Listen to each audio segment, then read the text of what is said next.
in school. So many people here. They're probably around my age.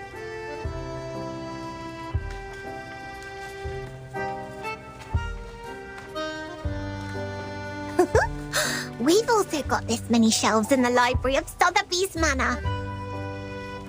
Are there any alchemy workshops and potion warehouses here, like in our manor?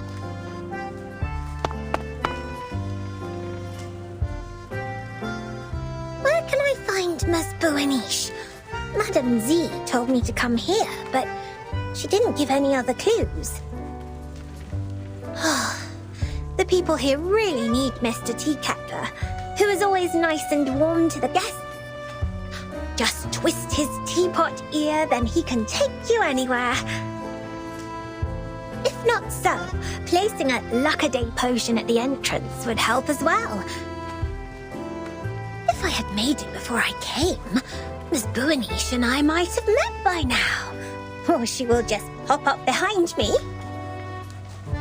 Are you looking for me? Oh my word! Oops, that was too loud. Where are my manners?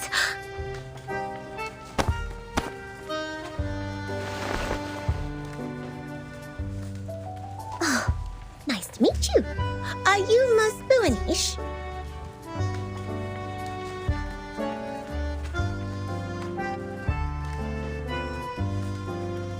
That's fantastic. How did you find me? Did you see me in the Oniromancy? Or through a crystal orb? Either way, it is the great Arcanum.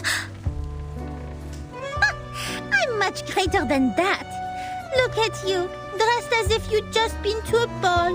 You are as eye-catching as the pigment board on a sketch. I saw you the moment I came into the library. A ball? Does the Foundation hold balls too? Non, I'm saying... Est-ce que tous les amis de Vertine parlent comme ça? Never mind. Madame Z told me you wanted to look up the materials on the mysterious school that believes in numbers here. That's right. Miss Moisson told me she will thoroughly check the documents in the Foundation archive. So I'll go through the books in the SPDM library. If we can find anything about that school, we can be of more help to Vertin and her team. I'm sorry, Miss Sotheby, but I'm afraid the situation is going to disappoint you. While you spend the last hour looking for Teacatler's ear, the kind-hearted monitor assistant already gained a valuable access to the library. But I haven't found any records regarding the mysterious school that believes in numbers yet.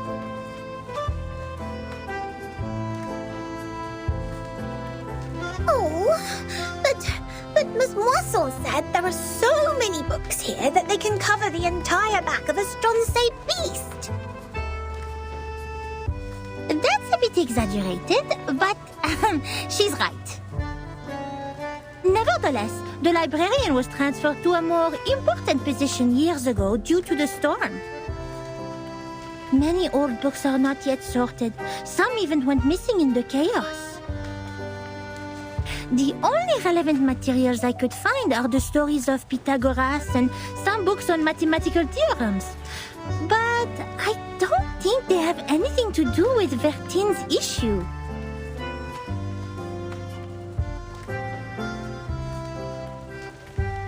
That means I can't do anything to help them. Please stop being emotional. It doesn't work on this professional member of the Foundation.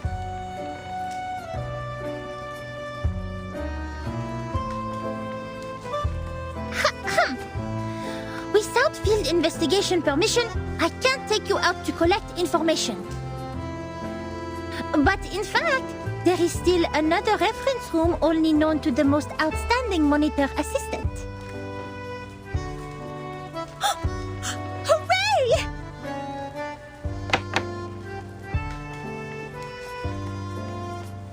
Shh, shh, shh. It's a violation to make noises in the library! Please follow me, Miss Sotheby.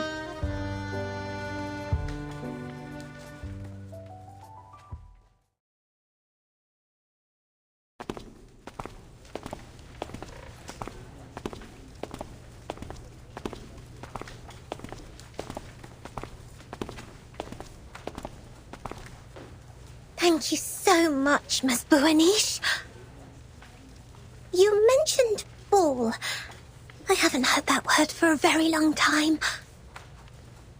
I remember what Mr. Carson, my butler, had taught me. He said, express your gratitude to fair ladies by holding a grand ball. I'll write to my father and ask for a brand new, unsinkable and maneuverable rock and roll park. I'm sure he will gladly say yes. Maneuverable rock and roll park? Yes. We can hold a twist ball on it when Burton and her team are back. Please allow me to say no. The monitor assistant of SPDM will never participate in such an inelegant activity. Wait, did you just say Burton and her team? Hmm? We can talk about the ball later. The kind-hearted Matilda Buanish will try her best to help you with the task. But, of course, it's only out of her sense of responsibility, not for some personal reasons.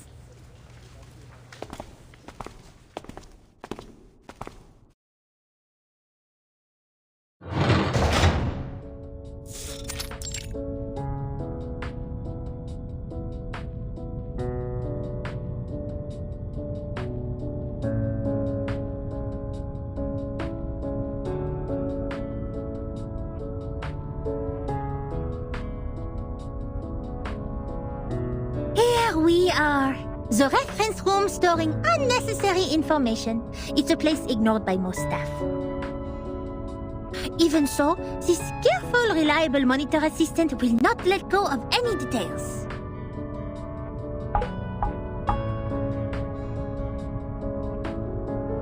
I hereby officially appoint you as the Chief Assistant of Monitor Assistant of SPDM. I will take my responsibility and teach you how to become a devoted Foundation member.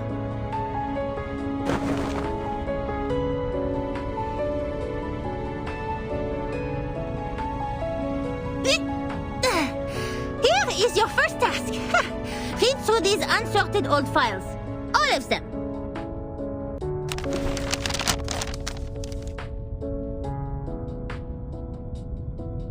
Search all the archived ones. These are the last parts. Most of them are discarded administrative documents, low-priority materials, and substandard reports written by rookie investigators. By the way, you should know I didn't sort any of them out for you, and they don't necessarily have what you want. It's all right. Leave them to me. I love reading. You'd better do. Here's the key. Keep it safe. You can sit on the cushions there when you sort out the files. I don't want your dress to stain the stone bench. I'll go see if I missed any files. Listen, this monitor assistant will test you on your familiarity with these files when she's back.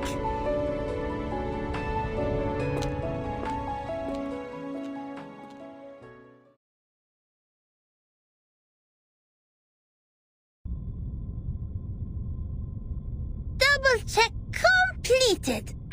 Looks like I didn't miss any relevant files. Phew, quite a long day. I doubt if that spoiled lady can finish all the materials. She must have been bored and fallen asleep, waiting for her tea kettler in the dream. It takes much more than dancing at balls to be a Foundation investigator. I'll send her back to that teacher when she wakes up. In the end, it will be the kind-hearted Matilda who finishes the task for her. Being a great monitor assistant comes with great responsibility.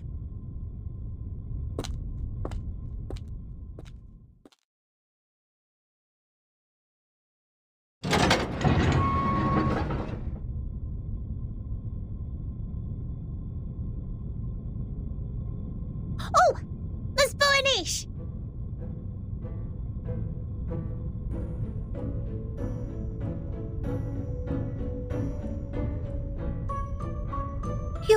You didn't fall asleep.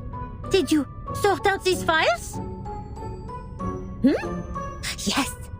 And I love these books in uncommon shapes. There are so many wonderful stories. I often read books with Sasana when Father wasn't at home. We read and read until the red bomb waves woke up the sun. Moreover, these files are much easier than Miss Moisson's reading task. Here, the gentleman from River Conway tamed a whole group of Avanks. How marvelous is that? Oh, okay. Looks like you meet the basic requirements for being a rookie investigator. Tu es plus ou moins qualifié pour être mon assistante en chef.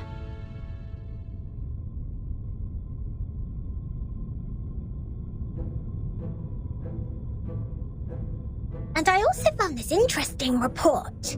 It tells a lot about the storm and the numbers. Will this be helpful to Burton? Show it to me.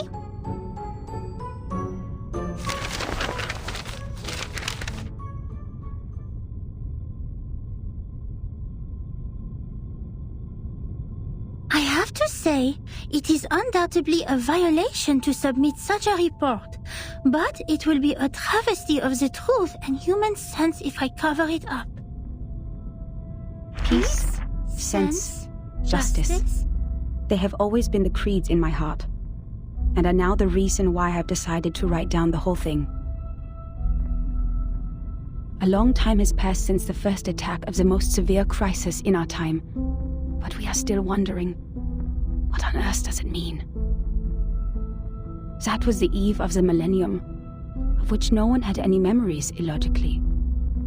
The next day, time was already reversed to 1996, the moment we opened our eyes. We walked out of the building made of grey and white marble as usual, hardly aware that the sun we bathed in was from another time. Our survival was unexpected and almost unbelievable in such a calamity which swept the globe. Why did the headquarters of the Foundation survive the reverse? Why couldn't we find our younger selves in the outside world? Did any other region survive it as we did? What was the cause behind this calamity? I didn't know, nor did anyone else. Things remained unclear until time was reversed again. This time, we all witnessed that rain in the 80s.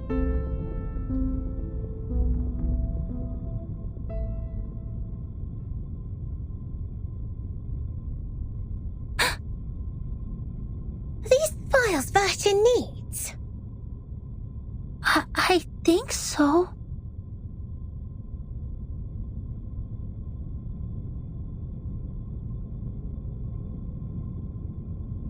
It's a report written by someone who witnessed the storm. And it has recorded the storms before Burton became the timekeeper.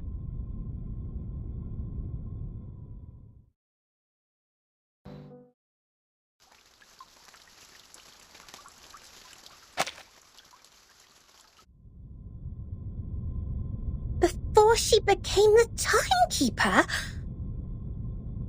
Whoa. So Burton wasn't born a timekeeper. She didn't tell you that? Wait, no one is born a timekeeper. It's not an inherited title.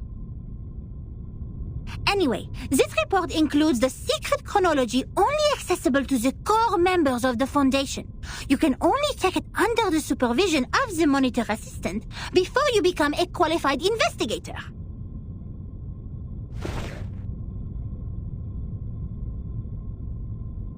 No matter what the reason is, it shouldn't have been shoved in this dusty room like rubbish. To evaluate its authenticity and risk, the genius Mathilda Boiniche will fulfill her duty as the monitor assistant and carry out a thorough inspection of this report. If you agree to this resolution, please nod, Assistant Sotheby.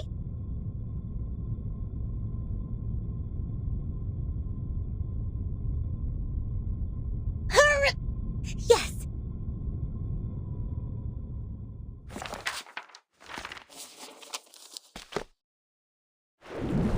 That was 1985.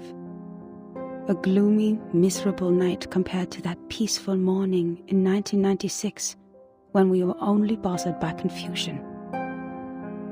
We didn't expect time to be reversed again, nor did we understand the consequence. Even now, I still remember Paulina's desperate cry. One of her hens was already inside the safe area when she fell at the entrance to the headquarters, and that was the only part of her left to us the next second. The only legacies we found were an engagement ring on that hand, and her favorite blue polka dot scarf, which we used to wrap her remains in the end. To be honest, I admired those who still remained calm and sympathized with the arcanists on the edge of mental breakdown. It had nothing to do with the 1/4 arcanist blood in my body. It was only the kind of empathy which all mankind would share out of instinct in the face of a hopeless calamity. We lost many, too many colleagues. In the materials they sent back, we even saw all the horrifying phenomena, such as one's veins turning into electric wires. Since then, the storm, a word simply taken from visual observation, has been used to refer to the calamity. Of course, we can have a word for the calamity itself. But what words should we use to conclude all the absurdity and panic? Before the storm, we were all familiar with time. It was supposed to be a straight line connecting the past and the future. We followed the line to move forward. We broke free from ignorance. We built civilizations. We developed technologies. We promoted the well-being of mankind. And we improved our living conditions step by step. We were so sure that we were making progress on the right path. But then, the path was taken away all of a sudden. Oh, time, our closest old friend, where are you taking us? Back to the two most painful war times in the 20th century? The era when no one had ever heard the hiss of steam engines, or the century when mankind was yet to be enlightened? So far, mankind has achieved a lot in history. Dynamos, automobiles, flyovers, railways, hospitals, poorhouses. But if it goes on like this, what is the point of all the efforts we have made? Now we are like a shipwreck left on the island of time, witnessing the fall of the whole modern world in the unstoppable tsunami. Even though the Foundation has lost a lot of staff members, they are still doing fine compared to Laplace. My younger brother was a good example. He was the most sensible person I have ever known. On the first day of the second reverse, he told me, in a calm manner, "At least we have reaffirmed that Newton was right. There was never an arrow of time in classical mechanics. Neither in relativity nor quantum mechanics. That means this is absolutely normal. Whether the time goes backwards or forwards, even if it starts spinning around like a tabletop football player, they're not against the law of physics. We can go back in time and give Poincaré a Medal of Great Profit." The next day, he almost fell off the 6th floor due to excessive drinking. All the perceptions of time and space developed to this day were overthrown. We couldn't find any theories to explain the storm in any existing researches. There could only be two reasons for this situation.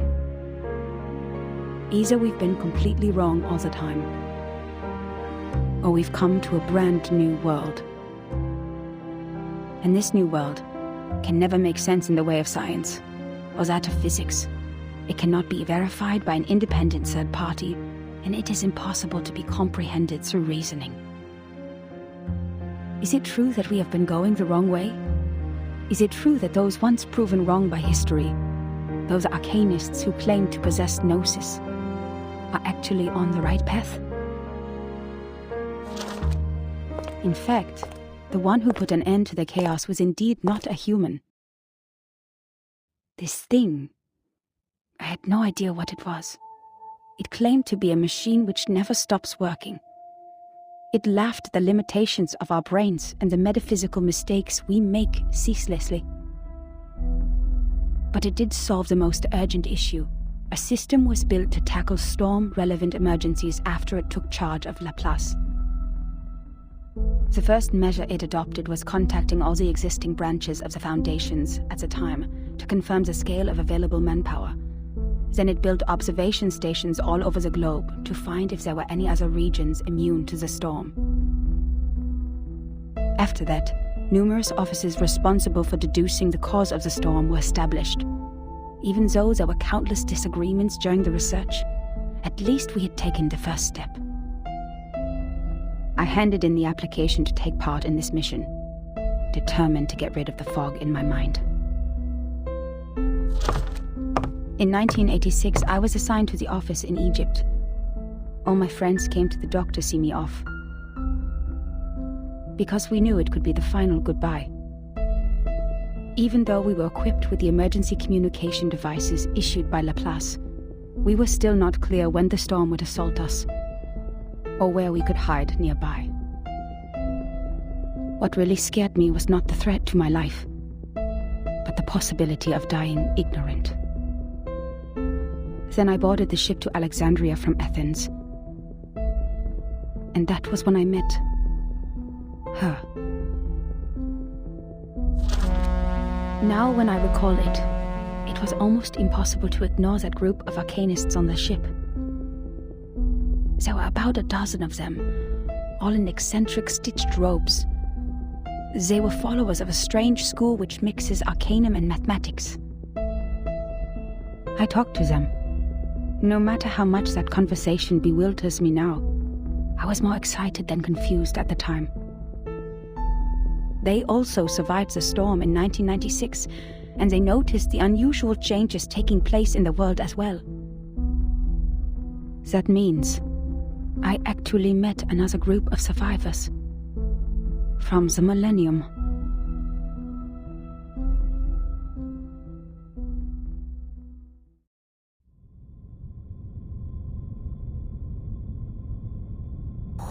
Wait! A school of arcanists who survived the storm?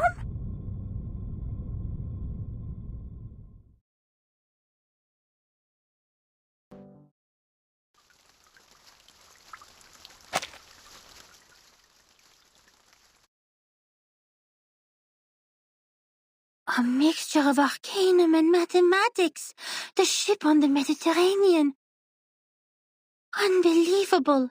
Our investigator actually met this group of arcanists who believed in numbers, and even left such a precious record down on paper. Does it mean we are close to being helpful to Virgin?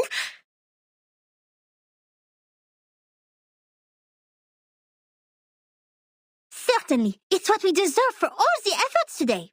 But why did they leave such an important report in the reference room storing unnecessary information?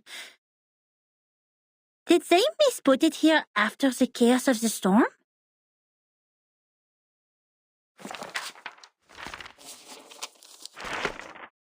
Among them, the most easygoing one was Hugh. He was an engineer as well as an arcanist. We shared the same preference for human technology, and that became our common topic. Hugh was in his 30s, red-haired, cheeks sunken, and deeply depressed due to some kind of eye disease. He was a decent man, with a prudent attitude, working at a desk most of the time. He reminded me of the imperial miniature painting artists in the Sultan's palace. Most of them ended up blind after toiling for their life. He showed me the picture of his daughter. I don't have children, but I could feel his happiness as a father. Although I got along well with Hugh, he seemed quite out of place among that group, which was actually led by her. I don't know what words to use to describe her. She was like a meteor shower, a tempest, or an unreasonable catastrophe itself. Her existence was just like her name. It was simple, yet implied a lot. Please forgive me for my cowardice. Even now, I don't have the courage to write down her name, if one would call that a name. In fact, she was quite a kind, warm-hearted person. Among all the unregistered arcanists I've met, she was one of the nicest ones towards the Foundation. She looked young, even though I heard she had a daughter too. Besides, she still possessed the innocence of a child, and that kind of excitement exclusive for genius. That's right. It seemed the whole world was like a sparkling toy to her. Our communication was heart-stirring at the beginning. Both of us were eager to find out what was happening, like two shipwrecked victims grappling at each other on the sea. But I didn't have the slightest idea what she was talking about, actually. The problem was not the typical communication issues between humans and arcanists. I was sure the language we used didn't pose any obstacles, but still I couldn't understand any words of hers. I would believe that one is highly intelligent if one can name all the factors of 11,567 without thinking. But what this one said was illogical nonsense which no one could ever imagine.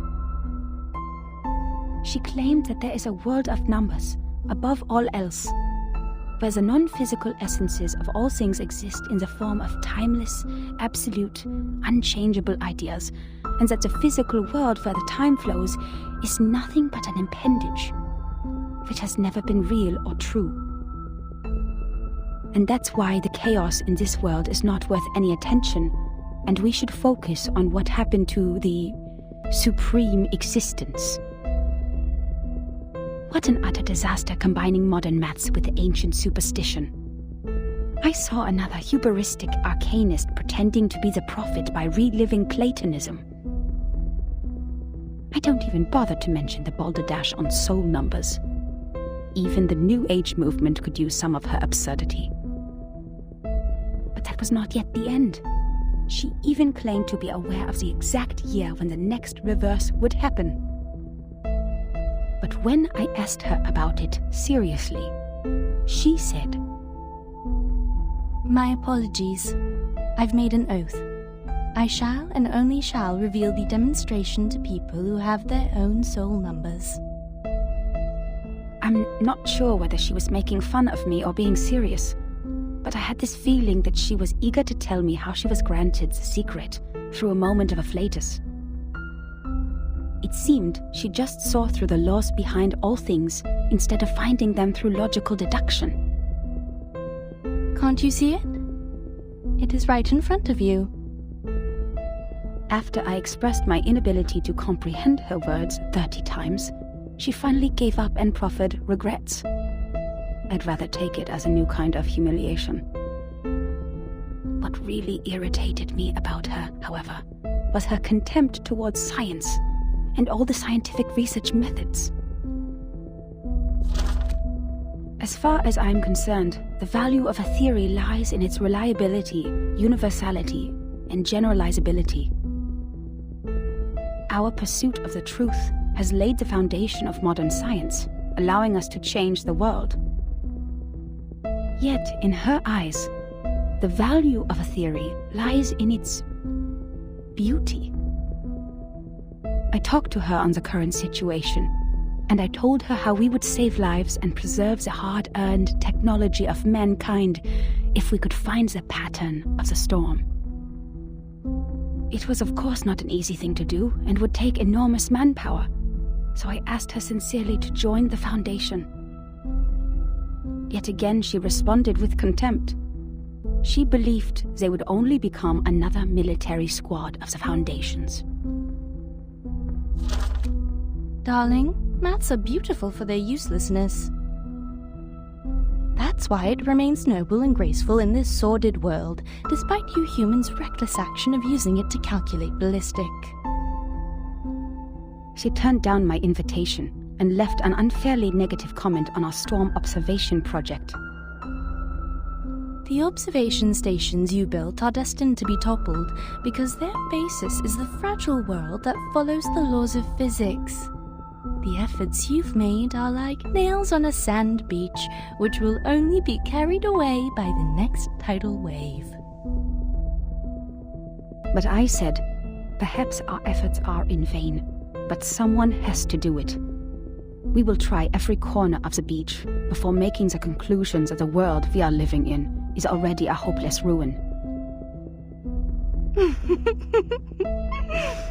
What a pragmatic, rigorous, and rational speech. But dear, the world is a hopeless ruin. The conversation ended in disagreement. I don't know why arcanists hate the world so much. Perhaps the reason is they have never been truly accepted. To this day, I still remember her venomous conclusion. The world built on past experiences has ended. In your words, which you used to mock us, why not embrace the reality? Yet about the gnosis which she deeply believed in, and the so-called prophecy she made through numbers, she had never given any proofs or details that showed rigorous logic. And the reason for her inactions was an oath she had made before some stone?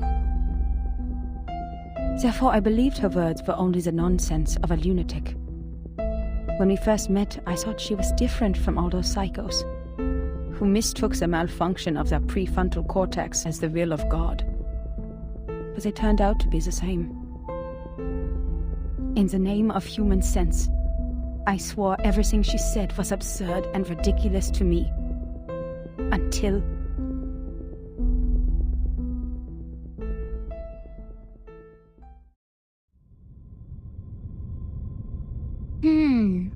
Madame Z said the arcanists on that island are all named after numbers, because they have a strong belief that numbers are the essence of their souls.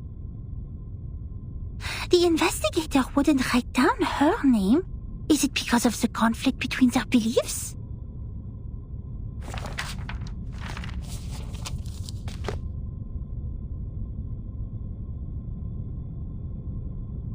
Huh? That's all?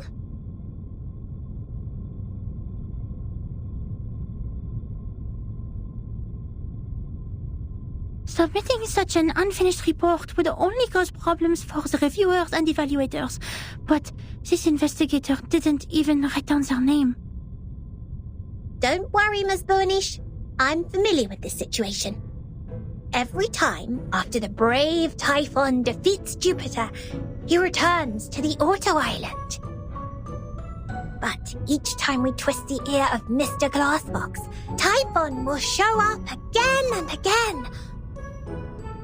Ms. Moisson told me the ear is the key to bringing back our hope. Wait, don't tell me you are talking about the shows on the mechanical television?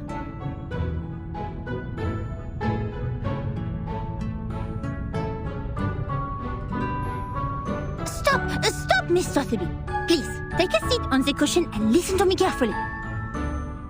This is a detailed report written by a formal investigator of the Foundations, not some TV show full of cliffhangers. That means we will definitely find the rest somewhere. Oh, I see. Must be a Coco treant who took away the other part of the book. Usually, they will be attracted by Luna Fixer, and by following their traces, we'll find their lairs in the stable. You mean someone took it away? That's highly possible. Data loss is not allowed in the Foundation, especially under the Monitor Assistance Management.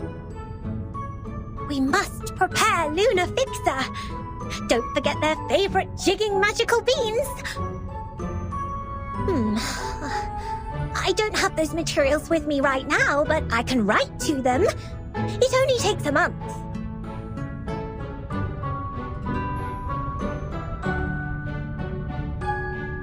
Nuh-uh, we don't need that.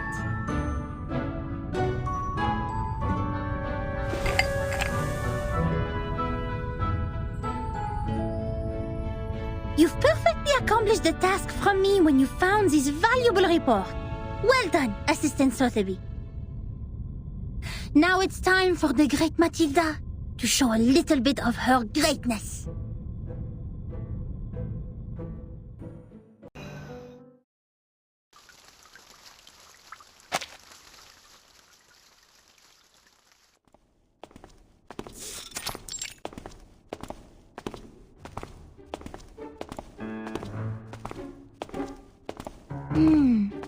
Judging from the omen, it's at the northwest, the beginning and the ending of the ring, where the wall reflects repeatedly.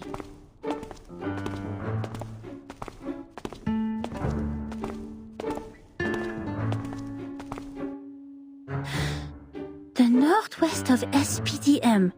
This one is straightforward. The beginning and the ending of the ring is not a problem either. The icon of the computing center is exactly the Ouroboros, a serpent eating its own tail. Here we are. But where the wall reflects repeatedly, does that mean a closed room with mirrors? The mirror in the display center is a huge kinescope in the wall. And the one in the airtight laboratory is a crystal clear observation window. The one in the rehab center? No. The mirrors in the operation room have been replaced with curved electronic screens of steel structure after that xenopilot made a scene. So, where is the answer?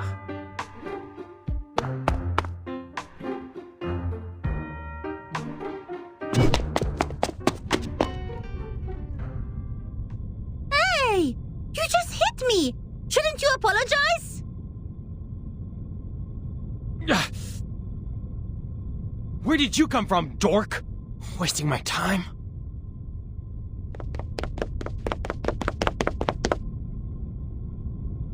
What? How could he say that? That's rude! That gentleman doesn't look well. He's covering his face. His nose is running with purple liquid. Oh dear. Did he drink a whole bottle of purple Chrysandra juice? He needs treatment immediately. Oh, if only I had brought the Phoenix heart nerves with me. He ran towards the rehab center.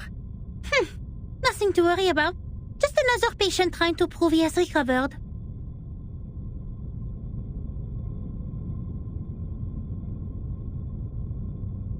The rehab center has all the facilities and medicines he needs.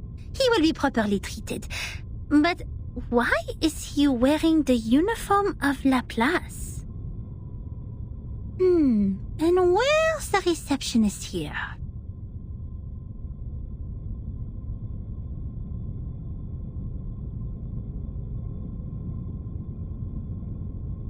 Does everyone go to the weekend party night?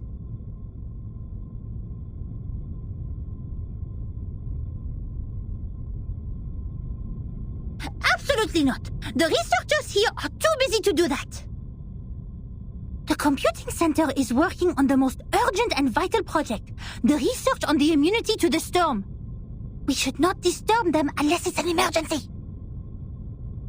So please stop calling the office and put down the telephone, Miss Sotheby. This is not the ear of a tea kettler, and it won't take you to any twist balls.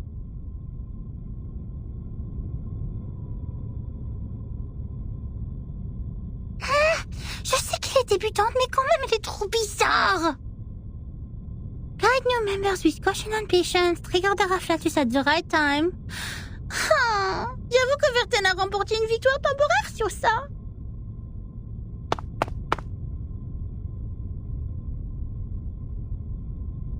Miss Boonish, I just read the map on the counter. You mentioned where the wall reflects repeatedly. Does the vision refer to the racquetball center here? You see, its icon is a bouncing ball. Let me take a look.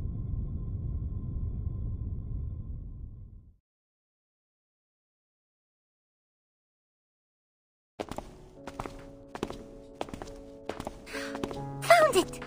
This is really the right direction. Next, empty boxes, glasswares, and copper pieces. Looks like our destination has piles of metal.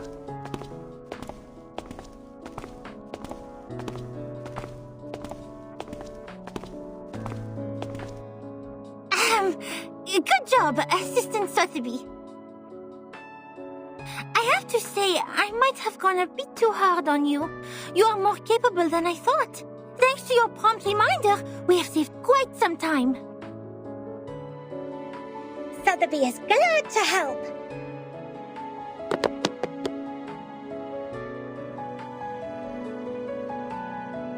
Miss Boonish, since you're such a talented diviner, why don't you just divine the reason for the storm with your inherited arcanum ability? According to Ms. Moisson, the reason still remains a mystery. If the crystal orb can reveal its truth, everything will be much easier for Vertin and her team. Divine the reason for the storm?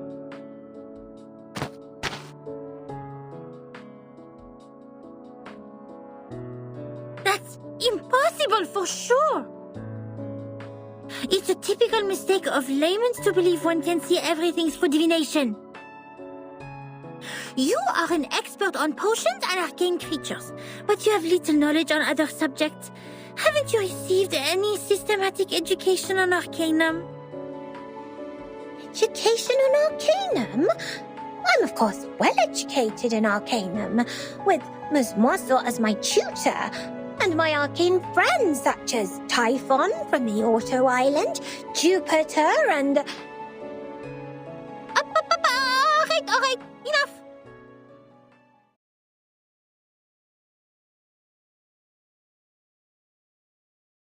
I have understood the fact that the education you have received is not systematical, or say incomplete, imperfect, inelegant.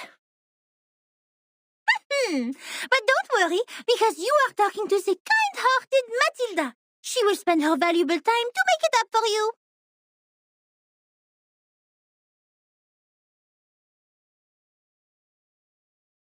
In fact, the system of arcanum knowledge is not completely separated from that of human science.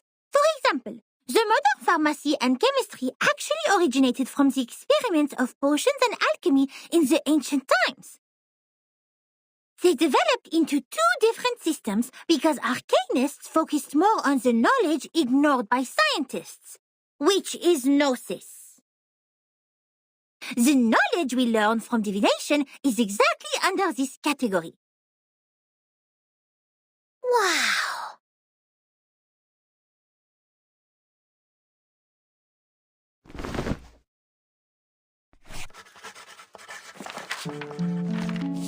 Let me fill you in with more details.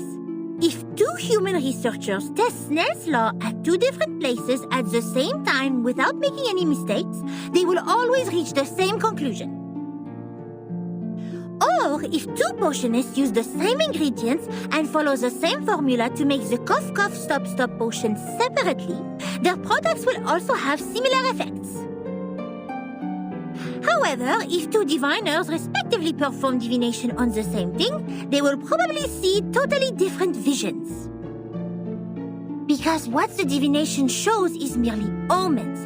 The interpretation of these omens is in fact a kind of subjective deduction based on the reality, and there is no such thing as a standard answer. Even if the two diviners draw the same conclusion, it is more of a coincidence than a result that implies generalizability. So diviners never check the accuracy of their divination through the review of peers. And this is an example of gnosis.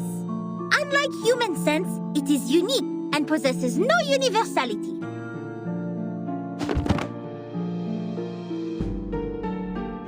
In other words, even if someone finds out a reason for the storm through divination, they can't have other diviners verify it, because 100 different diviners will give out 100 different conclusions.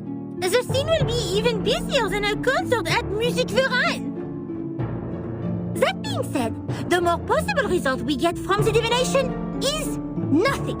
Divination cannot bring knowledge which the diviners have never learned. The divination of such world-class knowledge, as complicated as the reason for the storm, can only be performed by world-class diviners. We may find one or two diviners like that if time continues to be reversed. Like Nostradamus. But he lived in the 16th century. Besides, if Nostradamus is not always right... But Miss Buaniche is! Thanks to your divination, we're getting closer and closer to that report, right?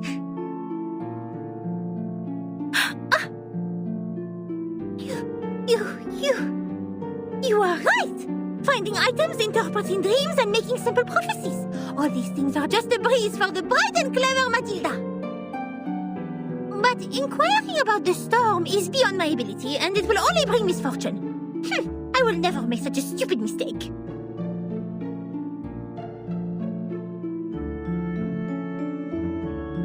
In fact, this half of the report and the handwriting of the author are perfect divination media. Besides, our target is not far away from us, and I'm familiar with the surroundings, which have made things much easier than usual. It is true diviners can improve the accuracy and controllability of their gnosis by practicing repeatedly, holding the rituals properly, and making targeted preparations. But that still doesn't mean the result will be absolutely accurate.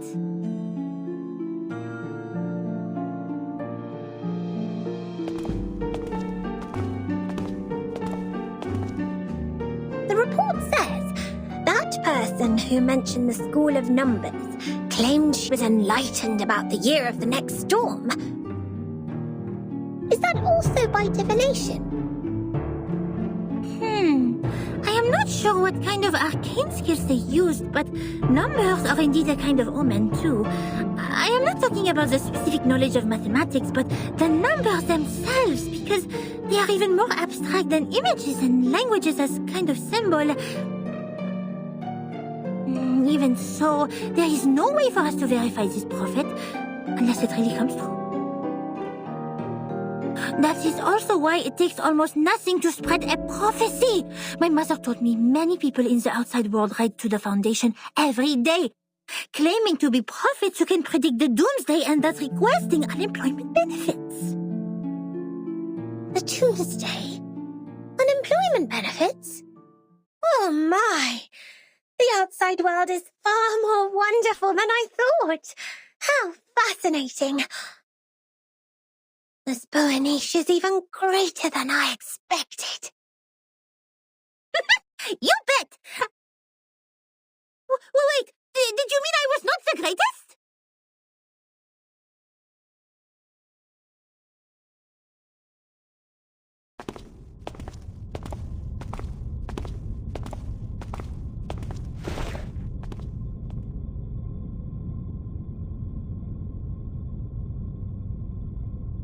Here we are, Miss Sotheby. Now, this is the moment to verify the result of my divination.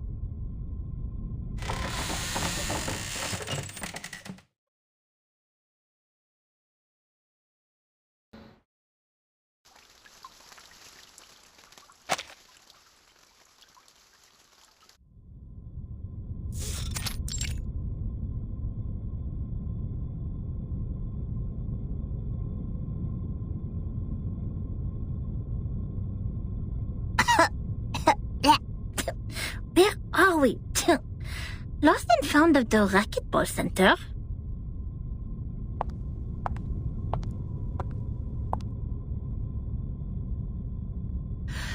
The orb showed copper pieces. We need to find something that seems to be locked, but is actually not. Aha! Found it! Nothing can stop the genius, Matilda.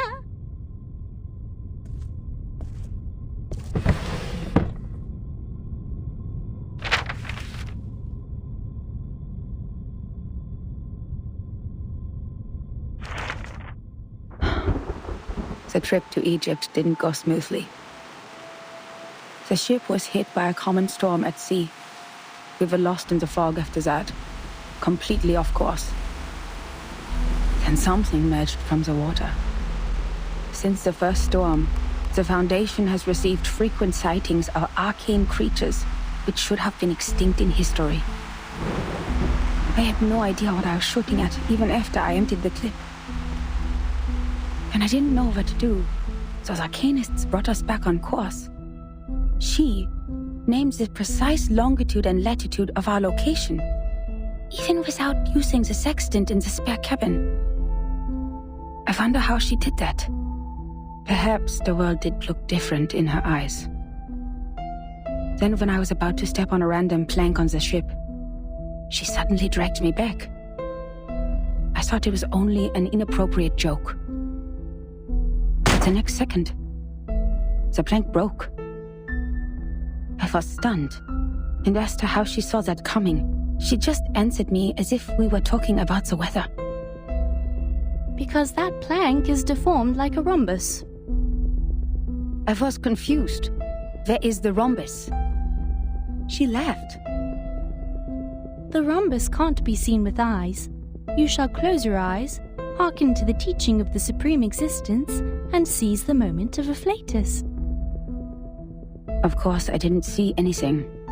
Nor did I understand what the moment of afflatus was. Perhaps it's just another privilege enjoyed by arcanists, just like their right to be lunatic. Nevertheless, she reached the correct conclusion in a completely wrong way. Is it really possible? Anyway, she saved my life. But that was not enough to settle the differences between us. She remained rejective to working with the Foundation, and I finally gave up on the attempt to persuade them. My mission on that trip was not to make contact with them. Besides, what we needed was builders of the storm observation system, not some liars who would only make things worse.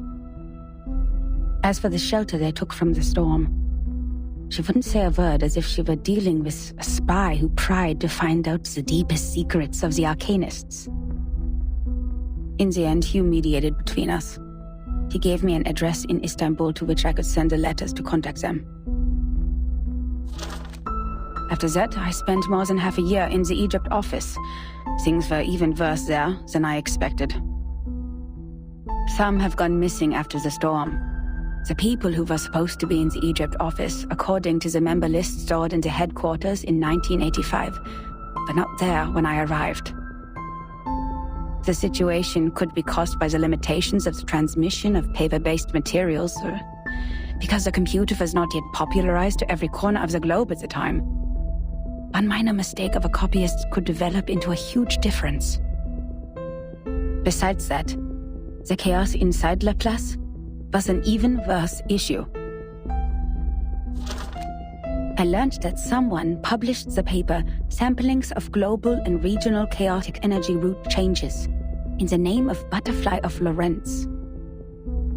Apparently they secretly used our sampling sites, yet their research direction and conclusion were radically different from Laplace's.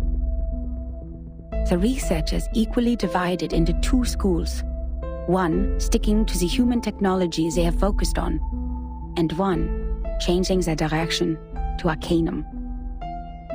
At the time, it was still too early to decide which direction was right, without sufficient experimental data. But many already believed that if time continued to be reversed, human technology would only keep falling into decline, while Arcanum, which relies on personal ability, would rise again. It's true that Gnosis cannot be copied, verified by an independent third party, or comprehended through reasoning. Its nature decides that it cannot lay the foundation of science or be popularized to every ordinary person. It takes solid marble to build a castle, not slippery sand. Even so, what harm will it do to rely on Arcanum when the underlying logic of all things has become unreasonable? Before the disagreement was settled, the storm in 1987 was predicted. We were ordered to return to the headquarters 24 hours before its arrival. But the prediction was not accomplished by Laplace. A captive from Manus Vindictae names the precise date of that storm. Our enemies, those lunatic xenophobes, valuing only pure blood, made it further than we did. Yes, we built observation stations, we made countless deductions, we developed multiple simulation models.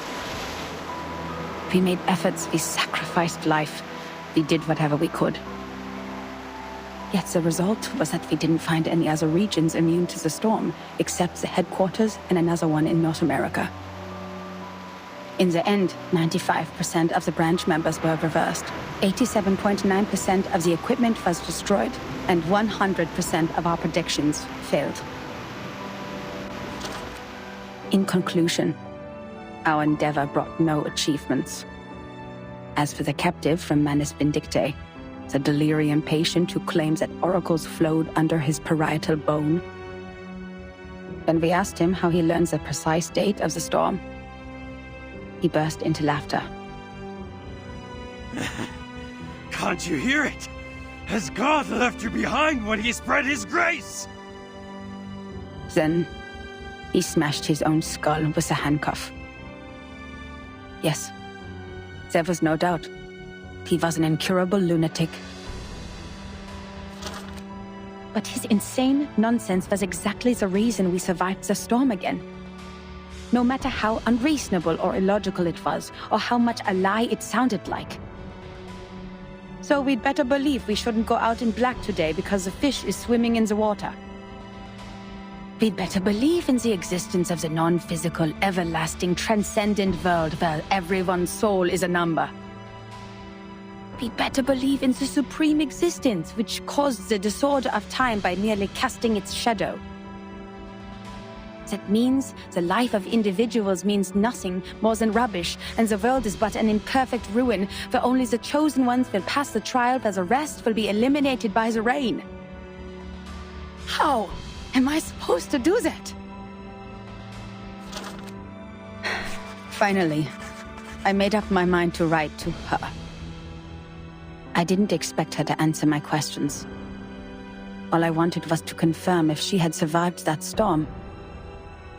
For the sake of our peaceful talk about the rhombus. Yet what I heard from them was a simple announcement of her death, with only 2 words. She died. Then it burned and turned to ashes in a second. On the same day, the first and only timekeeper who just took office, the 12-year-old child, returned alone from the storm. She told us the time in the outside world at that point. And that was how I knew she was right. It is right in front of you.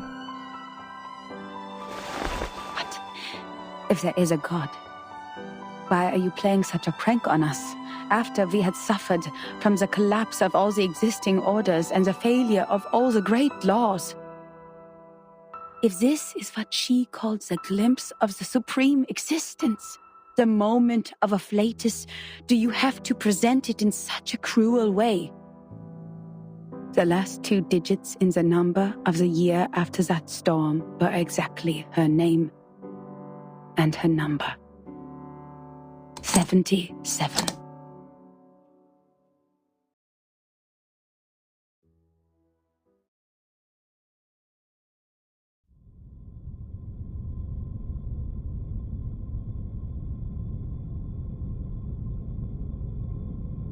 Incroyable!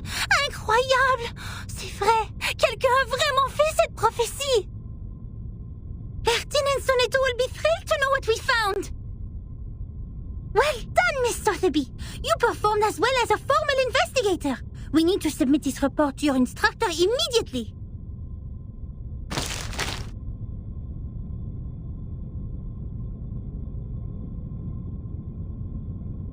What are you doing in other people's rooms?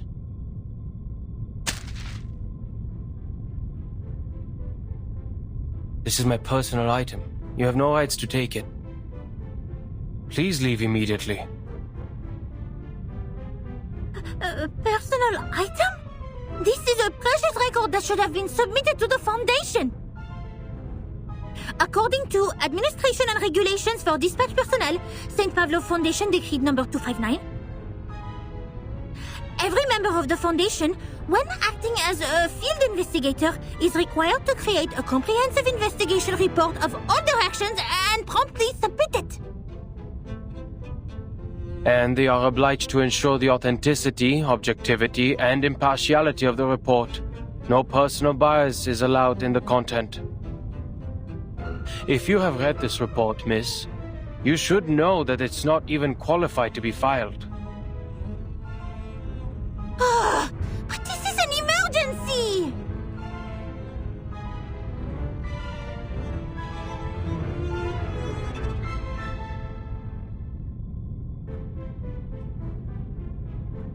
I can tell from your uniform, you are a student of SPDM, or...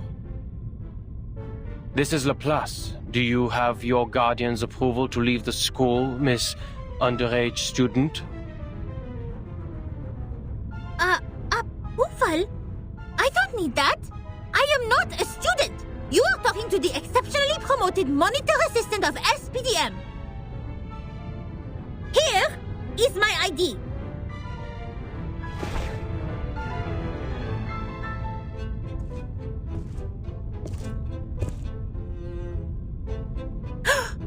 Did you just ignore a formal administrator of the Foundation?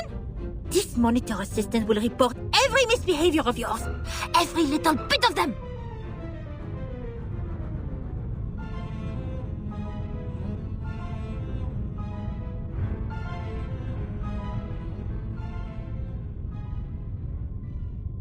Miss Moisson, we found that report here. The great Miss Buanish and I discovered some important information.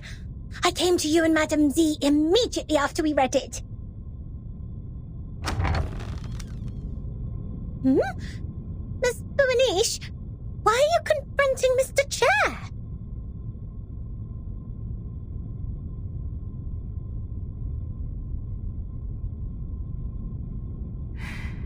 I didn't expect to see the second half of that report here in your room, Adler.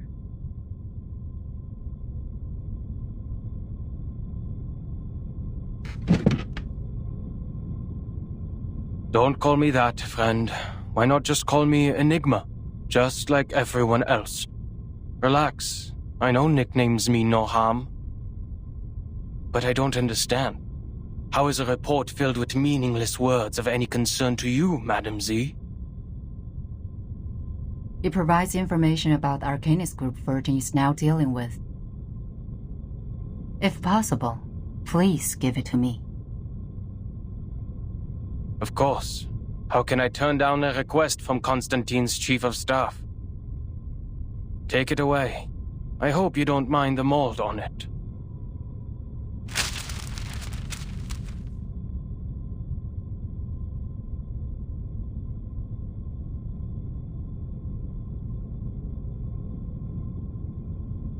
Please pay attention to your manners and do not bring disgrace to the computing center, Mr. Rude.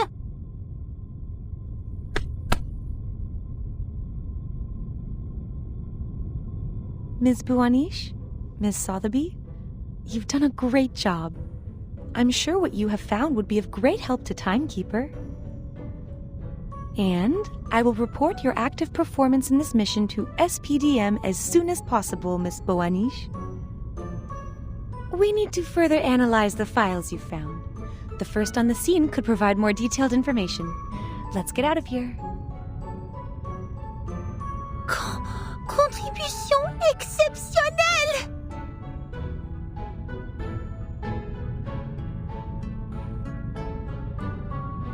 Oh là là, exceptionnel! Non, non!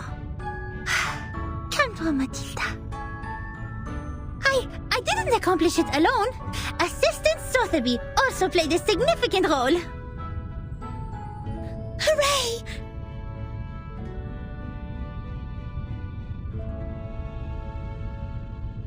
That is to say, Miss Burnish, we can start preparing the balloons and flowers for the twist ball. speaking of which, this monitor assistant still needs to think about it. By the way, just call me Matilda.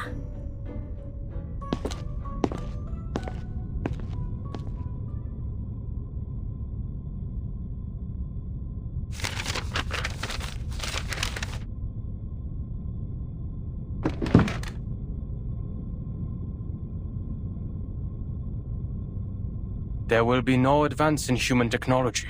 You think so? Even thee, Madam Z, has given up on the study of theoretical physics and become a politician. No.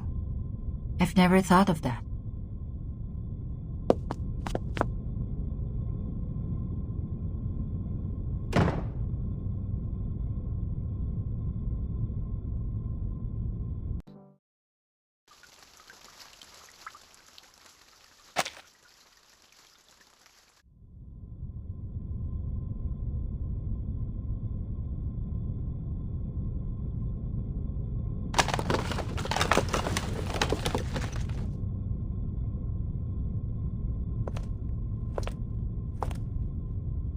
I am astonished by the fact that you are interacting with others.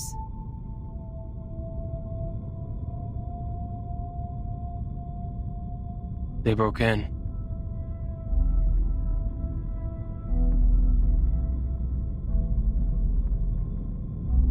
If it was a complaint that you were making, you know it is within your rights to submit an interdepartmental complaint within 7 days after the incident. Don't bother. That file means nothing to me. I didn't file it because it is a report against the rules. Why bother to submit such a log full of personal feelings and emotional behaviors to our great, rigorous foundation? Is that so? I am gratified to find that you still have some sense. I too am gratified that you still have no idea that I was being sarcastic. Oh, that was sarcasm.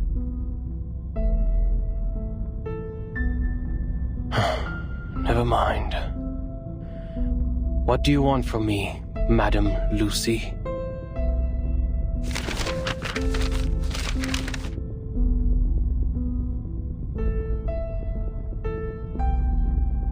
You went all the way to this dusty, rundown place, so hurriedly that you even forgot to put on that pathetic mask. This is not because of some old files, I assume.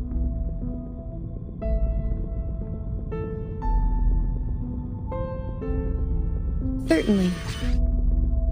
I hope you can be the cryptographer of the Manus Vindictae's ritual. You are still the best. You are asking me, a human, to decode the ritual of a pureblood arcanist group? I don't see how I'll be helpful to this project. You cannot evaluate your own level of being of value, Adler.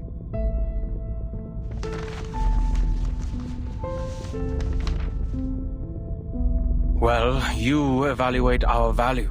Test us in experiments you set. Prove the hypotheses by exhaustion. Make mistakes and start all over again.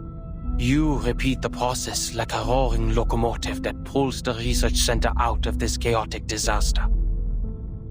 You question not what is ahead of you, nor whether the path you've taken will be regular or easy. The only idea you planted into your little brain is to move forward, to improve. Thank you for your compliment. Credit goes to everyone. That was not even a... Miss Mirgal.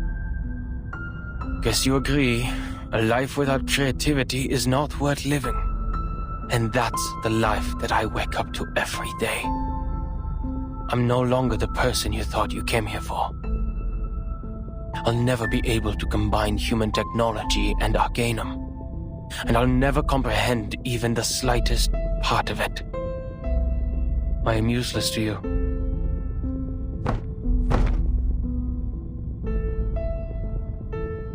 I don't expect someone made of tin to understand the human mind. But I beg of you, leave me alone.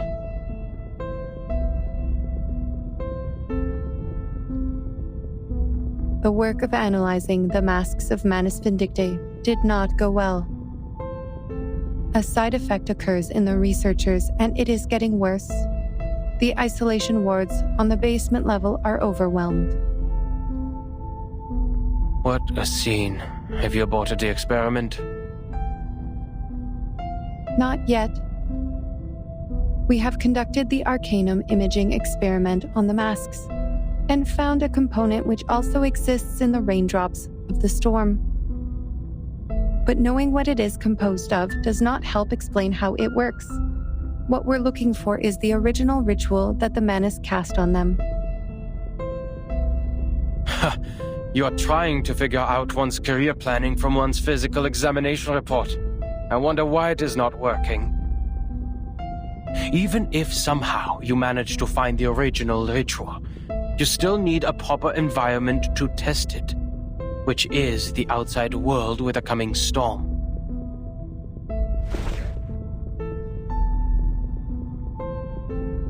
That's why we can't tell if we're getting results. Even if we had the right ritual, proper permission from the Foundation to travel, and strong-minded volunteer subjects, experiments performed in the Ivory Tower won't succeed because... An experiment about the storm can only be done in a storm. Glad to see your brain is not rusty yet. It only took you 3 sentences to draw the conclusion which took the seminar a week to reach. That proves you are capable of the project.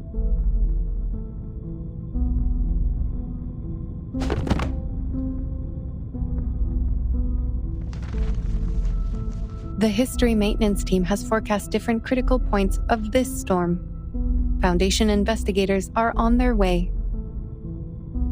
If Manus Vindictae still plans to accelerate the storm, like what they have done in 1929, there will be a high possibility that their people will show up at the transformation point of history and society, also known as the critical point of time, the center of the storm. Your sister, Greta Hoffman, is also one of the investigators.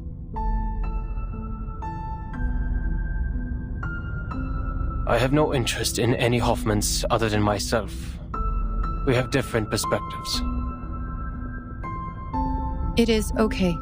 I am just here to inform you that if any of the investigators successfully send the information of the ritual back, the research about the immunity of the storm will be conducted immediately. Take your time and be mentally prepared. But once the storm alert is issued, we only have 24 hours to verify the feasibility of the ritual. I wish you will be fully prepared by then.